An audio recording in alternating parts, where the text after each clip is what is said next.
All right, Climate Minister Chris Bowen says the government isn't interested in playing the blame game over why more than 1,000 jobs could be lost at the Tomago aluminium smelter.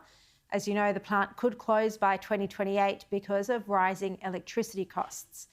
Let's bring in now Senior Energy Analyst at MST Financial, Sol Kavonic. Sol, good to see you. So how much is the government, in your opinion, to blame for Tomago's possible closure? Well, it was exceptionally rich for Minister Chris Bowen to say he doesn't want to play the blame game, because if he was to play, a lot of the blame is going to end up on his doorstep. It's worth bearing in mind, so we've got the 1,200 jobs at the Tomago smelter, but this comes on the heel of a lot of manufacturing closing across Australia because of high prices and unreliable energy supply. We've had the Qenos Plastics manufacturing precinct in Victoria shut down. We've had Alcoa's smelter in Western Australia. We've had glass manufacturer, Oceania Glass, shutting down after 170 years here. And we've had the Whyalla Steelworks that need to be bailed out. Those are just the companies, remember, who are big enough to have the lobbying presence to make the headlines. There are many, many other smaller and mid-sized manufacturers who are shutting down because of high power prices.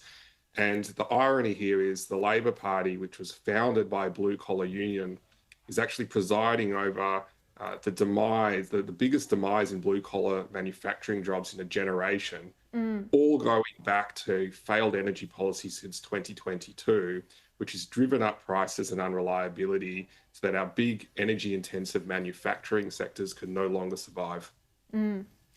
National Senator Matt Canavan has said that the Prime Minister should apologise for using the Tomago smelter as a photo opportunity in his election campaign. I mean, that was, just in January this year, but now appearing to leave workers in the lurch.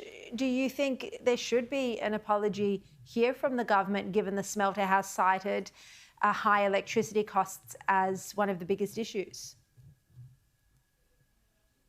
Well, Albanese was there earlier in the year touting the green future and the provision of Australia's the government green credits for Tomago.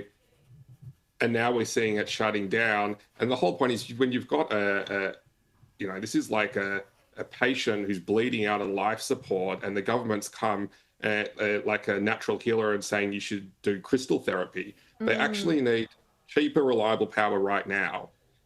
They don't need the promise of maybe getting a green credit in the future from green power, which may or may not arrive, given all the problems in our energy policy, which is not, remember, it's not just causing a slowdown in fossil fuel generation, but it's actually holding back a lot of renewable generation as well. Everyone's turned out to be a loser here. And I really think we should see ministers right up at the Tomago site in the high vis, explain to the workers what's going on and what they're actually going to do to change the course going forward. But of course they won't do that. They'll be nowhere near it now.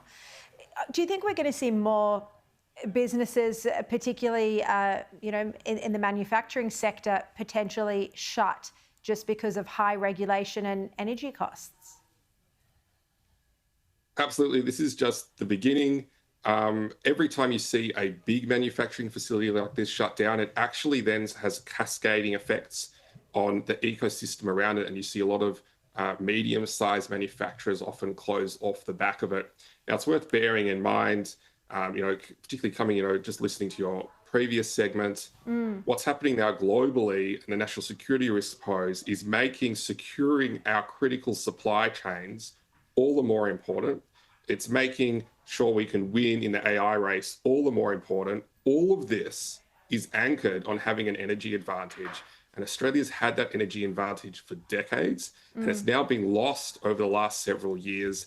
And our policy has deserted our blue-collar jobs. We've seen our policy desert Australia's energy advantage as it panders to this kind of green fringe and activist group. And now we're all starting to pay the price, and it's Australia's workers in manufacturing plants who are paying it the most severely right now. That's terrible job losses, Sol. Thank you very much.